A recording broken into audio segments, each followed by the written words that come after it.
Hello बच्चों, let's see this question and the question says define hybridization. So पहले हम लोग इसका की कंसेप्ट देखते हैं। इसका की कंसेप्ट है प्लांट ब्रीडिंग। उसकी कंसेप्ट इज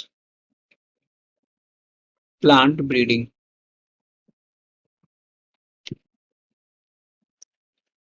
अब ये प्लांट ब्रीडिंग का क्या मतलब हुआ? What is meant by plant breeding? So ये एक प्रोसेस होता है। इट इज प्रोसेस जिसमें प्लांट्स के जीनोटाइप को it is process in which genotype of an organism in which genotype of an organism modify होता है is modified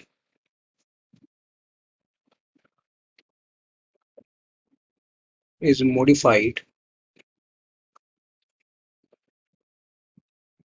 मतलब हम लोग उसके जीनोटाइप को मॉडिफाई करते हैं और क्या करते हैं फिर, जिससे कि वो ऑर्गेनिज्म और ज्यादा यूजफुल हो जाए ह्यूमन बींग के लिए। तुम make that organism more useful to human organism more useful to human more useful to human useful to human. ये हम कर कैसे सकते हैं? सो ये ब्रीडिंग कर सकते हैं। This can be done by this can be done by a process या फिर टेक्निक कॉल्ड हाइब्रिडाइजेशन। हाइब्रिडाइजेशन। सो ये हम कर सकते हैं हाइब्रिडाइजेशन से। सो अब ये हाइब्रिडाइजेशन क्या होता है, इसे देखते हैं। सो हाइब्रिडाइजेशन एक प्रोसेस होता है। What is hybridisation?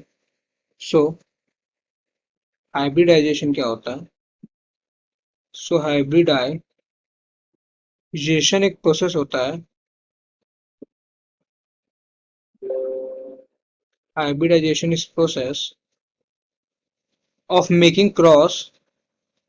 ये एक प्रोसेस होता है जिससे दो पेरेंट्स जिनके अंदर डिजायरेबल ट्रेट होता है उनके बीच में क्रॉस करा सकते हैं और एक ऐसा ऑफस्प्रिंग बना सकते हैं जिनमें दोनों पेरेंट्स के ट्रेट हों। तो आप making a cross between two genetically genetically diverse parent.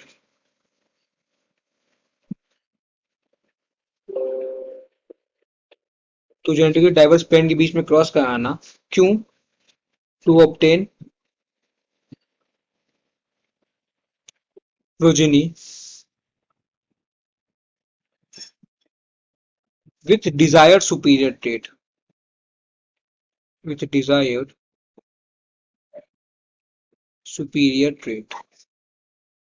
इसका क्या मतलब हुआ? इस लाइन का क्या मतलब हुआ? तो जैसे कि मान लेते हैं कि ये एक पेरेंट है ए। दिस इज अ पेरेंट ए। ये ए पेरेंट है और इसके अंदर क्या है? बेटर यील्डिंग वैरायटी है ये बेटर यील्डिंग वैरायटी है। बेटर यील्डिंग वैरायटी है। और एक पेरेंट है बी। ये दूसरा पेरेंट है बी। इसमें क्या है? ये डिजीज रेजिस्टेंस वैरायटी है। अब ये दोनों अलग अलग वैरायटी है, सेम स्पीशीज की है। ये अलग अलग वैरायटी है मान लीजिए डिजीज। चलिए मान लेते हैं कि डिजीज रेजिस्टेंस वैरायटी है। रेजिस्टेंस वैरायटी किसकी है? मान लेते हैं कि ये चलिए वीट की है, ऑफ वीट। और ये जो हाई ये बेटर यील्डिंग वैरायटी ये भी किसकी है? तो ये भी है वीट की। ठीक है, चलिए इसको मान लेते हैं। अब हाइब्रिडेशन में क्या होता है कि इन दोनों के बीच में क्रॉस होगा। इन दोनों के बीच में क्रॉस होगा और एक नई वैरायटी डेवलप होगी जिसे कहते हैं सी। नई वैरायटी डेवलप होगी जो कि होगी सी, और ये सी होगी, ये होगी बेटर यील्डिंग,